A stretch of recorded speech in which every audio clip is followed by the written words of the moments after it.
संख्यात्मक योग्यता के 7वें मॉडल पेपर में एक बार आपका फिर से स्वागत है। और पिछले पेपरों की तरह से इसमें भी हम आपसे 10 महत्वपूर्ण प्रश्नों पे बात करेंगे। पहला सवाल यहाँ पे लिखा हुआ है, शंक्वाकार एक पिंजड़े की ऊंचाई 7.7 मीटर है और आधार का व्यास 3.6 मीटर है। पिंजड़े में चिड़िया हैं और प्रत्येक चिड़िया 0.1936 घन मीटर स्पेस लेती है। आपको बताना है पिंजड़े में कुल चिड़ियों की संख्या क्या है। तो यहाँ पे चिड़ियों की संख्या बताने के लिए आपको पिंजरे का आयतन जो कि शंक्वाकार है वो निकालना होगा और चिड़िए के आयतन से डिवाइड कर देना होगा, नंबर ऑफ चिड़िया निकल आएगा यहाँ पे। तो सबसे पहले हम क्या करते हैं, आपका जो पिंजरा है इसको पिक्चराइज करते हैं कैसा होगा। एज ए कोन है तो पिंजरा आपका शंक्वाकार है ऐसा, और इसके जो आधार का व्यास है यानी डायमीटर जो इसका है वो 3.6 मीटर है और इसकी जो ऊंचाई है पिंजरे की वो आपकी दी हुई है कितनी, 7.7 मीटर। अब इसका अगर आप वॉल्यूम निकाल लेंगे और चिड़िए के वॉल्यूम से डिवाइड कर देंगे तो जो चिड़ियों की संख्या है वो फाइंड आउट हो जाएगी। सबसे पहले शंकु का आयतन होता क्या है, तो ये फार्मूला आपने पढ़ा है, πr²h/3 होता है। ये शंकु का आयतन होता है और सारी वैल्यू इसमें उठा करके रख देते हैं। देखिए पाई की वैल्यू क्या होती है, 22/7 होती है। इसके बाद r की जो वैल्यू होगी, तो चूंकि d 3.6 है तो r कितना हो जाएगा, 1.8 मीटर। रेडियस आधी हो जाएगी डायमीटर का, तो इनटू कितना हो जाएगा 1.8 और 1.8 है, और इनटू h हो जाएगा 7.7 और डिवाइड बाई 3। तो ये हो गया आपका आयतन। किसका आयतन हो गया, शंकु का आयतन। अब शंकु के आयतन को अगर हम चिड़िया के आयतन से डिवाइड कर दें तो चिड़ियों की संख्या निकल आएगी। तो नीचे यहीं पे हम चिड़ियों का भी आयतन लिख लेते हैं, कितना है 0.1936। ये चीज़ आपके सामने आ गई। अब देखिए कैलकुलेशन करने का बेस्ट तरीका आपको बताते हैं। यहाँ पे कितनी अदद बाद दशमलव, 1 2 3 4, और यहाँ कितना है 1 2 3। एक काम करते हैं, हम ऊपर एक जीरो बढ़ा लेते। अब यहाँ पे ध्यान दीजिएगा, इतना तो आपका मैटर था, ये शंकु का आयतन था और इसके आयतन को हमने चिड़िए के आयतन से डिवाइड कर दिया। अब यहाँ पे हम एक जीरो लगा देते हैं, राइट, कोई प्रॉब्लम नहीं है। अब 1 2 और ये 2, 4 अदद बाद यहाँ है, 4 अदद बाद यहाँ है, सारे दशमलव आराम से हटा दीजिए। हटा दिया हमने। अब जब सारे दशमलव हटा दिया तो कोई भी दशमलव नहीं है, ईजिली हम डिवाइड करते हैं। एक काम करते हैं, इसको सबसे पहले क्या करते हैं, 7 से इसको काट देते हैं, और 7 से इसको काटोगे तो 110 ऊपर हो जाएगा। और उसके बाद क्या करते हैं कि 11 से हम इसको डिवाइड करते हैं, तो 11 से इसको काटेंगे, ऊपर 10 बचेगा, 11 51 11 हो गया, और यहाँ से बच गया कितना, 8 बच गया, 3 11 7 77 और 11 छक्का 66, ये पूरा कट गया। और 22 से अगर हम इसको काट दें तो ये 8 हो जाएगा। अब आप देखिए कितना आसान हो रहा है। देखिए 3 से ऊपर काट दिया, कितना आ गया, 6 आ गया, यहाँ पे 6 आ गया। अब बहुत ज़्यादा कॉम्प्लिकेट हो रहा है तो हम बाहर लिख लेते हैं, इधर 6 बच गया है, इधर 18 बच गया है, उधर 10 बच गया है, और नीचे केवल क्या बचा हुआ है, ओनली 8 बचा हुआ है। 6 और ये 18 और ये 10, नीचे 8 बचा है। अब क्या करते हैं, 2 से काटते हैं, तो 2 से काटोगे तो ये 4 हो जाएगा, फिर ये 3 हो जाएगा, फिर 2 से काटोगे तो ये 2 हो जाएगा, ये 9 हो जाएगा, और फिर 2 से काटोगे तो ये 5 हो जाएगा। 9 बचे 45, तिहाई 135 आपका करेक्ट आंसर आ जाएगा। जो पिंजरों में चिड़िया की संख्या है वो 135 हो जाएगी। डी आंसर इसका सही है। और इस तरह के और भी सवाल पूछे जाते हैं कि एक कमरे की लंबाई ये है, चौड़ाई ये है, ऊंचाई ये है, इस कमरे में ऐसे कितने व्यक्ति बैठ जाएंगे जो कि प्रत्येक व्यक्ति 4 घन मीटर 5 घन मीटर स्थान घेरता हो। तो कमरे का आयतन निकाल लेना, लंबाई गुणे चौड़ाई गुणे ऊंचाई, और बटे एक व्यक्ति का आयतन, तो यहां से number of person find out कर सकते हो। अगला सवाल देखिए, ये सिंपल इंटरेस्ट का लिखा हुआ है और बड़ा मजेदार सवाल है। इसमें लिखा है कि एक मूलधन है, कोई मूलधन है जिसका 1/3 आपने 16.5% के रेट ऑफ इंटरेस्ट पे और 3/5 को 18.75 के रेट ऑफ इंटरेस्ट पे तथा रिमेंस को 30% के रेट ऑफ इंटरेस्ट पे 4 साल के लिए साधारण ब्याज पर उठा दिया, और समय के अवसान के बाद जो है टोटल जो ब्याज आपको मिला है कंप्लीट मूलधन से वो 10,500 है। तो ये कौन सा प्रिंसिपल था जो आपने ब्याज पर उठाया था? देखिए ऐसे सवालों को करने का सबसे बेस्ट तरीका आपको बताता हूँ। जो भी प्रिंसिपल होगा, मुझे नहीं मालूम क्या प्रिंसिपल है, अच्छा अमूमन करते क्या हैं, माना x था प्रिंसिपल या p था या 100 था, यहाँ x p और 100 कुछ भी नहीं मानेंगे। आप बताइए जो भी प्रिंसिपल होगा उसको 1/3 करना पड़ेगा और फिर 3/5 करना पड़ेगा, यानी 5 और 3 से अगर वो डिवाइड हो जाए तो अच्छा लगेगा। अब 5 और 3 से कौन सी संख्या कटती है? 5 और 3 का एलसीएम क्या होगा? 15 होगा। 15 के मल्टीपल में मैंने एक बड़ा अच्छा सामान लिया, मूलधन 1500 रुपये। तो माना मूलधन 1500 रुपये है, ठीक है, ये हमने माना है। बिल्कुल ध्यान रखिएगा, जब गौर करोगे तो कंप्लेन नहीं होगी। माना मूलधन 1500 रुपये है, प्रिंसिपल है ना, मूलधन ये हमने 1500 रुपये मान लिया। अब इसका 1/3 क्या होगा? तो इसका जब 1/3 आप करोगे 1/3, तो ये हो जाएगा 500 रुपये। हो जाएगा या नहीं? 1/3 करोगे तो 500 रुपये हो जाएगा। और उसके बाद इसको आप करिए 3/5। तो इसको जब आप 3/5 करोगे तो कितना हो जाएगा? 5 × 15, 3 × 900 हो जाएगा। और फिर शेष यानी रिमेन्स, तो 9 × 5 = 14 हो गया। तो शेष क्या बचेगा? ओनली 100। ये देखिए 3 पार्ट बड़े आसानी से आपने बांट दिया, क्योंकि हमने 1500 मूलधन मान लिया है तो काटने में दिक्कत नहीं हुई है। अब पहले भाग को 16.5% की दर पे उठाया, चलो ठीक है, 500 रुपये को 16.5% की दर पे 4 साल के लिए उठा दिया और बटा 100 हो गया। यहाँ से कुछ ब्याज मिलेगा। अगले पार्ट को हमने उठा दिया जो कि 900 रुपये था, ये 18.75% की दर पे एग्जैक्टली 4 साल के लिए, यहाँ से भी साधारण ब्याज मिल गया। और शेष को हमने 100 रुपये को 4 साल के लिए 30% की दर पे उठा दिया और यहाँ से भी हमें ब्याज मिल गया। तो इनको हम सब कैलकुलेट करके देखेंगे।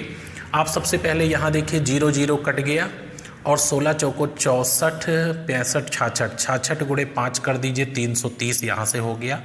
प्लस कर लेंगे चूँकि सारे ब्याज हैं, 0 0 काट दिया और ये 18 चौको 72 और ये 75 हो गया। 75 × 9 करेंगे तो कितना हो जाएगा? 675 हो जाएगा। 75 × 9 करेंगे तो 675 हो जाएगा, बिल्कुल सही है। और यहाँ 100 काट दिया तो कितना हो गया? 120, यानी ब्याज की राशि ये हो गई। इसको जोड़ लेते हैं, कितना हो जाएगा? 5 हो गया और 7 और 2 9 हो गया, 9 और 3 कितना हो गया? 12 के 2 हो गया। और कैरी कितना हुआ? 1 कैरी हो गया, 1 1 2 और ये 6 8 8 3 11, यानी 1125 रुपये ब्याज आपको मिल गया। कब मिला 1125? जब 1500 मूलधन था, राइट। जब 1500 मूलधन था तो 1125 रुपये ब्याज मिला। तो 1500 की वजह से 1125 रुपये मिला, यानी दिया है 1125। अब चाहिए क्या? आप तो कह रहे हो हमें ब्याज 10,500 रुपये मिला है, जो ब्याज की राशि वो 10,500 है। इसका मतलब कि प्रिंसिपल ज़्यादा होगा। चलिए 1125 ब्याज दिया है 1500 पे, हमें 10,500 कितने पे मिलेगा? तो जो चाहिए वो हमेशा ऊपर होता है। कैलकुलेट कर देते हैं। देखिए 25 से इसको हम काट करके देखते हैं। 25 चौको 100 हो गया, 25 पंचे 125 हो गया। और फिर 25 से इसको काट देंगे, 25 छक्का 150 हो गया। 15 तिया 45 हो गया और 15 सत्ते 105 हो गया। 3 से काट देंगे 20 हो गया। 7 दूनी 14 आ गया। इसका आंसर आ जाएगा 14,000, यानी 14,000 रुपये उसने ब्याज पे 3 पार्टों में बांटकर उठाया था। आइए नेक्स्ट क्वेश्चन पर। ये नेक्स्ट 3 सवाल आपके सामने लिखें, 3 नंबर 4 और 5। एक कार 3 किलोमीटर की 4 क्रमिक विस्तार को 10 किलोमीटर प्रति घंटे, 20 किलोमीटर प्रति घंटे और 30 किलोमीटर प्रति घंटे तथा 60 किलोमीटर प्रति घंटे की चाल से तय करती है। कार की एवरेज स्पीड क्या होगी? अच्छा, अमूमन होता क्या है कि जो डिजिट हमारे क्वेश्चन में दी होती हैं, हमें लगता है कि उन्हीं को सबसे पहले उठा लें और उन्हीं पे काम करें तो आंसर आ जाएगा। ऐसा हरगिज़ नहीं है। यहाँ पे आपसे एवरेज स्पीड पूछी गई है और इस डिस्टेंस को हम बिल्कुल यूज़ नहीं करेंगे, ये मेरे किसी काम की नहीं है। अगर इसको लेके चलेंगे तो कैलकुलेशन स्ट्रांग हो जाएगा, दशमलव में आ जाएगा, फ्रैक्शन में, और जटिलता पैदा हो जाएगी। तो यहाँ इस चीज़ को वॉच करके चले कि हम डिस्टेंस को नहीं ले रहे हैं। हाँ, एक चीज़ क्लियर हो गया है कि 3 किलोमीटर की 4 इक्वल डिस्टेंस हैं, यानी 4 बराबर दूरियों को क्रमशः हम इन चालों से तय कर रहे हैं। तो आप लिख लीजिए इस तरह से 10 किलोमीटर प्रति घंटे, 20 किलोमीटर प्रति घंटे, 30 किलोमीटर प्रति घंटे और 60 किलोमीटर प्रति घंटे। हमने आगे किलोमीटर प्रति घंटे नहीं जोड़ा, लेकिन ये चालें हैं, इनका एलसीएम ले लीजिए और वही हमारी न्यूनतम दूरी होगी। इनका एलसीएम क्या हो गया, तो 60 के अंदर सब आ जाएंगे, इसका मतलब एलसीएम 60 हो गया। माना दूरी एक जो है वो 60 किलोमीटर की है, तो 1 2 3 4 दूरियां हैं, तो 60 गुणे 4 कितना हो गया, 6 चौको 24, टोटल डिस्टेंस 240 किलोमीटर हो गई। क्योंकि एवरेज स्पीड पीछे जाके देखिएगा, average speed equal to total distance upon total time. Total distance 240 हो गई, क्योंकि एक डिस्टेंस हमने 60 मान ली, हमने आपकी डिस्टेंस नहीं लिया। अब 60 किलोमीटर की दूरी अगर 10 की चाल से तय करोगे तो 6 घंटे लगेंगे, 20 की चाल से तय करोगे तो 3 घंटे लगेंगे, 30 की चाल से तय करोगे तो 2 घंटे लगेंगे और 60 की चाल से तय करोगे तो 1 घंटे लगेंगे। अब टोटल जो टाइम आपका हो गया वो कितना हो गया, 6 और 3 9 और 1 10 2 12 घंटे हो गए। 240 किलोमीटर की दूरी 12 घंटे में तय कर रहे हो, average speed 20 kilometres per hour होगी। आपका सही आंसर कौन सा होगा, बी आंसर होगा। अगर इसी को आप 3 को लेकर के चलते तो निश्चित रूप से यहाँ पे जटिलता आ जाती। तो इस चीज़ को वॉच करेंगे और इसी तरह से आप काम करिए ताकि असुविधा कहीं पे ना हो। अगला सवाल है, यदि लागत मूल्य विक्रय मूल्य का 95% है तो इस दशा में लाभ प्रतिशत क्या होगा।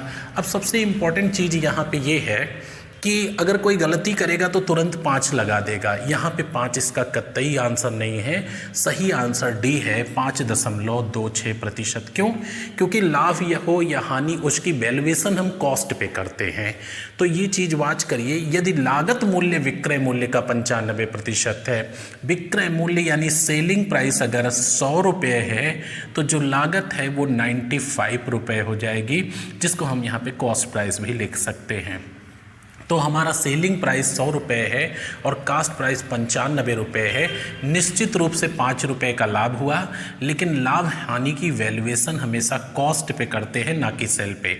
इंटू 100, 5 से काट दोगे नीचे 19 आ जाएगा, यानी 100/19 हो गया। और 100/19 को डिवाइड करेंगे तो 5.26% आपका करेक्ट आंसर आ जाएगा। तो इसमें कन्फ्यूज़न नहीं रखिएगा कि आपकी जल्दबाजी में या अज्ञानता की वजह से गलत आंसर चला जाए।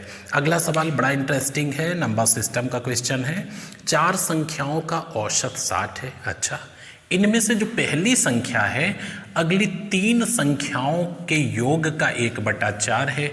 आपको बताना है कि पहली संख्या क्या है।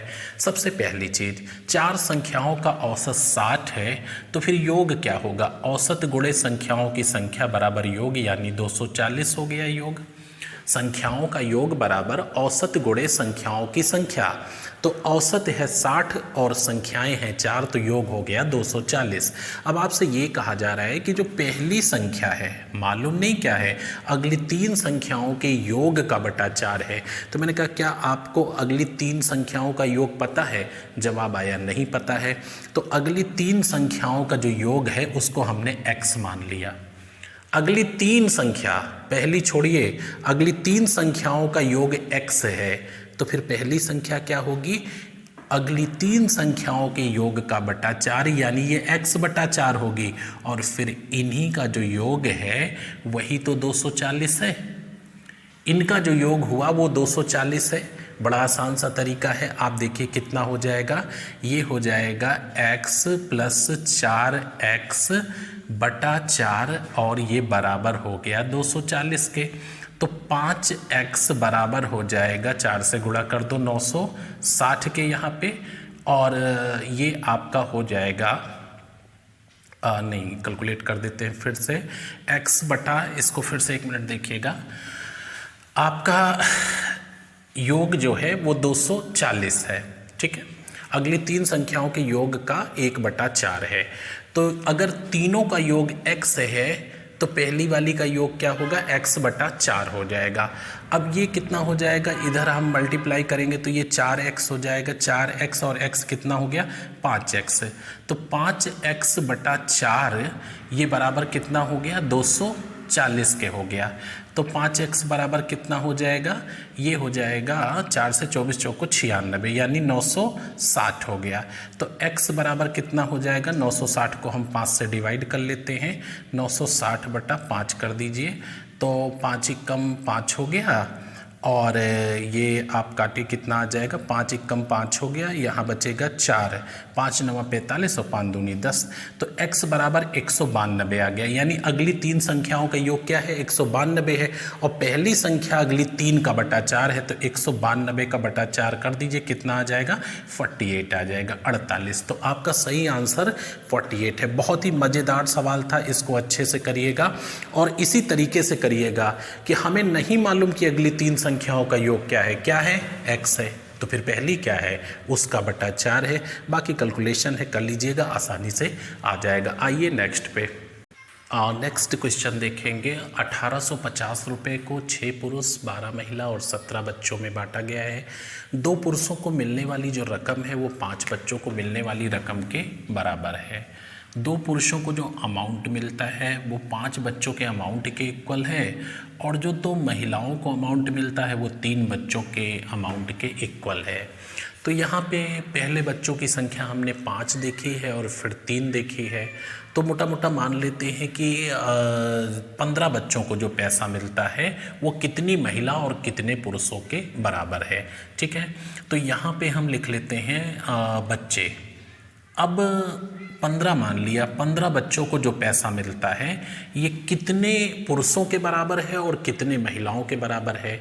तो 5 बच्चों को मिलने वाली पैसा 2 पुरुषों के बराबर है, तो 15 बच्चों को मिलने वाला पैसा जो है कितने पुरुष के बराबर होगा, 6 पुरुष के बराबर हो जाएगा। क्लियर करिए, 15 बच्चों को मिलने वाली रकम 6 पुरुषों के बराबर है और 15 बच्चों को मिलने वाली रकम कितने महिलाओं के बराबर है, तो 2 महिलाओं को मिलने वाली रकम 3 बच्चों के बराबर, 3 × 5 = 15 और 5 दूनी 10। तो ये 10 महिलाओं के बराबर हो गई। अब क्लियर हो गए कि 2 पुरुष को मिलने वाली रकम 5 बच्चों के बराबर है, तो 2 पुरुष को मिलने वाली 5 बच्चों के बराबर, तो 6 पुरुष को मिलने वाली 15 बच्चों के बराबर और 2 महिलाओं को मिलने वाली रकम 3 बच्चों के बराबर है, तो 2 × 5 = 10 और 5 × 3 = 15। इसमें एक रेशियो बन गया कि 6 पुरुष बराबर 15 बच्चे बराबर 10 महिला। तो इनको जो प्राप्त होने वाली रकम है उसमें इन्वर्स रेशियो होगा, यानी इनको जो मिलने वाली मजदूरी है या पैसा है जो भी है उनमें इन्वर्स रेशियो होगा।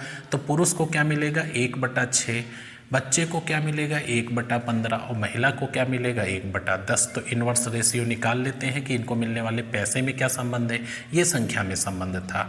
तो एलसीएम क्या हो जाएगा, 30 हो जाएगा। 6 × 5 = 30, 5 रुपये पुरुष को मिलेगा, 15 दूनी 30, 2 रुपये बच्चे को मिलेगा और 10 × 3 = 30, 3 आपके मिलेगा महिला को। तो 5 2 3 का संबंध यहाँ से एकदम क्लियर हो गया। अब क्या करेंगे, यहाँ पे कितनी संख्या थी, पुरुषों की संख्या 6 थी, तो पुरुषों को 5 × 6 यानी 30 रुपये मिले थे। महिलाओं की संख्या 12 थी, तो 12 × 3, महिलाएं 3 थी तो 36 हो गया। और बच्चों की संख्या 17 थी, तो 17 × 2, ये बीच वाला बच्चा है, तो 34 हो गया। टोटल कितना हो गया, जोड़ दीजिए, 36 34 70 और 30 100 हो गया, यानी 100 रुपये मजदूरी मिल रही थी इनको। अब 1850 रुपये थे, 1850/100 करेंगे, हमें बच्चों की निकालनी है, तो 34 रख देंगे, × 34 कर दिया और 0 0 काट दीजिए आप, कितना आ जाएगा, 5 से काटते हैं, 5 दूनी 10, 5 × 5 = 5 तिहाई 15 हो गया, 5 सत्ते 35 हो गया और 2 कर दें, यानी 37 गुणे 17 रुपये बच्चों को मिलेंगे। कितने बच्चे थे? आपने एक बच्चे का पूछा है और 17 बच्चे थे तो 17 से डिवाइड कर दीजिए, 17 कट जाएगा, एक बच्चे को मिलने वाला जो पैसा होगा वो 37 रुपये आ जाएगा। ये आपका करेक्ट आंसर होगा। अगला सवाल देखेंगे, नमक एवं पानी के घोल में नमक की मात्रा 15% है, इसका 30 किलोग्राम पानी वाष्पीकृत कर दिया गया तो नमक की मात्रा 20% हो गई। घोल की मूल मात्रा क्या थी, यानी आरंभ में घोल कितना था। अच्छा, वाष्पीकृत करने का मतलब क्या है? गर्म कर रहे हैं उसको तो पानी वाष्प के रूप में उड़ जाएगा, मतलब निकालना यानी माइनस करना। अच्छा, अभी नमक एवं पानी के घोल में नमक की मात्रा 15% थी, तो अगर नमक की मात्रा 15% थी तो फिर 85% पानी रहा होगा। ठीक है, यानी 17 और 3 का संबंध हो गया। अब क्वांटिटी तो मालूम नहीं है, तो 17x आपका पानी था और 3x आपका नमक हो गया। टोटल कितना हो गया? 17x और प्लस 3x कर देंगे तो टोटल 20x आपका घोल हो गया। ये हो गया 20x घोल हो गया, लेकिन 17x उसमें जो है पानी है, 3x नमक है। अभी आप क्या कर रहे हो? पानी को वाष्पीकृत कर रहे हो, मतलब निकाल रहे हो, तो माइनस कर दो 30, और फिर क्या होता है? रेशियो हो जाता है 20% नमक हो जाता है, इसका मतलब 80% पानी हो जाता है। तो 20% जब नमक हो जाएगा, 80% पानी हो जाएगा, तो 1 4 का संबंध नहीं हो जाएगा, तो यहाँ 4 हो गया, यहाँ 1 हो गया। चूँकि नमक 1 होगा तो पानी 4 होगा। ये 20% तो ये 80%, क्रॉस मल्टीप्लाई करो, 17x - 30 ये बराबर हो गया 12x के, तो 5x बराबर आ जाएगा 30 और x बराबर कितना आ गया? 6 आ गया। कितना घोल था? 20x था, तो 20 गुणे 6 कर दीजिए, 6 दूनी 12, 120 किलोग्राम पहले आपका घोल था। आपका करेक्ट आंसर कौन सा हो जाएगा? इसका बी आंसर सही होगा। आइए नेक्स्ट पे।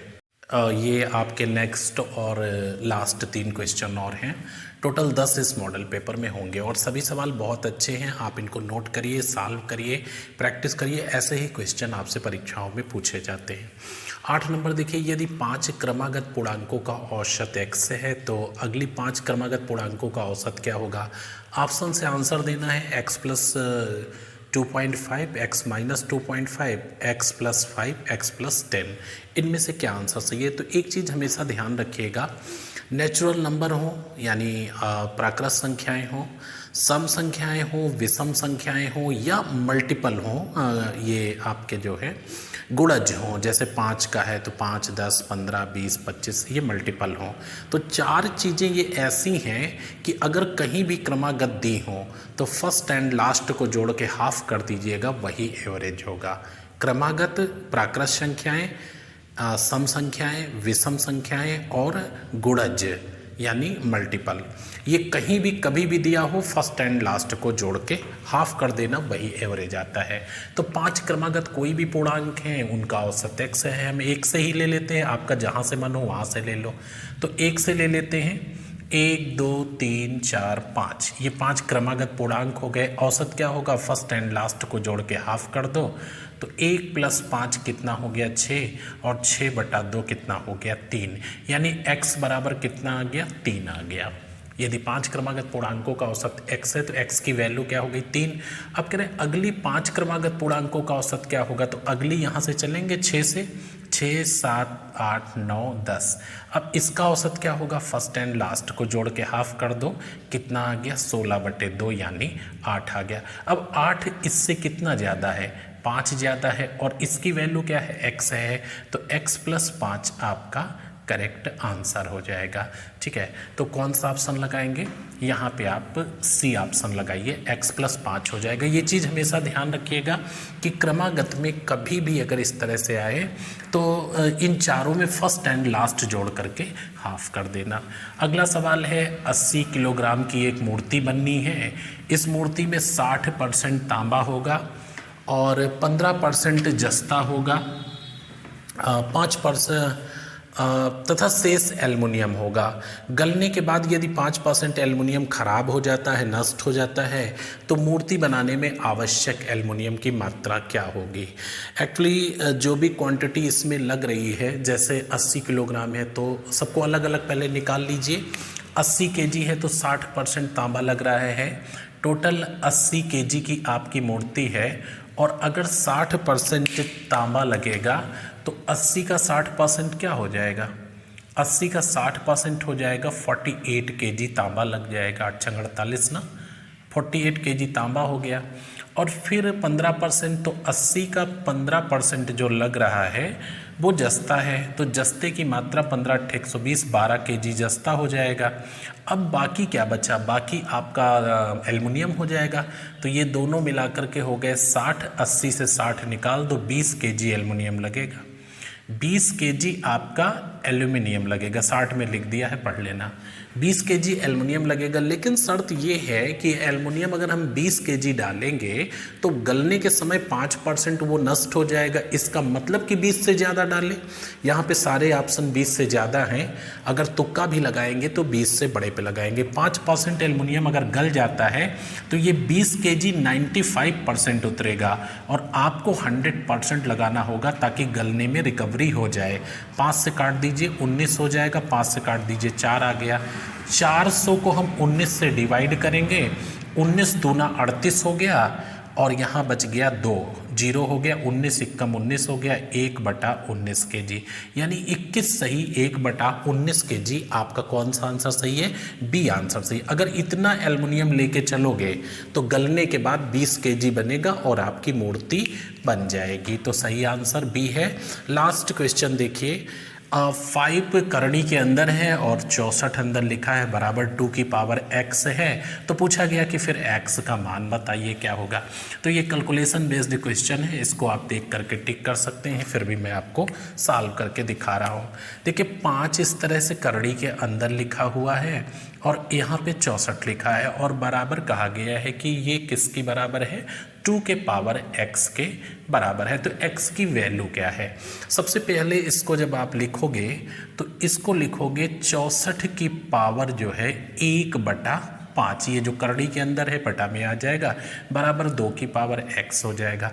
अब 64 का आधार 2 जैसा करते हैं, तो 2 जैसा करेंगे तो देखिए वैसे तो 2 की पावर 6 है, फिर भी आप काट करके लिख लो। देखिए 2 से काटोगे तो क्या हो जाएगा? 32 आ जाएगा, फिर 2 से काटोगे 16 आ जाएगा, 2 से काटोगे 8 आएगा, फिर करोगे 4 आएगा, फिर करोगे 2 आएगा और फिर करोगे तो 1 आ जाएगा। यानी 2 की पावर 6 की पावर 1/5 है और बराबर 2 की पावर x है। तो ये 2 की पावर 6/5 हो गई और ये बराबर 2 की पावर x है। 2 कैंसिल हो गया, x बराबर 6/5 आ जाएगा। तो आपका सही आंसर कौन सा होगा? बी ऑप्शन आपका बिल्कुल सही हो जाएगा। तो आज के जो ये 10 सवाल आपने देखे, आपकी प्रैक्टिस के लिए, परीक्षा के लिए काफ़ी अच्छे सवाल हैं और इन्हीं सवालों पे प्रैक्टिस करिए, अकॉर्डिंग टू सिलेबस चलिए। सिलेबस से भटकने की ज़रूरत नहीं है। किसी परीक्षा के लिए मैथ नहीं, बल्कि आप सिलेबस के अनुसार तैयार करिए, बेस्ट परफॉर्मेंस हर जगह पे कर पाएंगे। तो मिलते हैं नेक्स्ट क्लास में, तब तक के लिए शुभकामनाएं, धन्यवाद।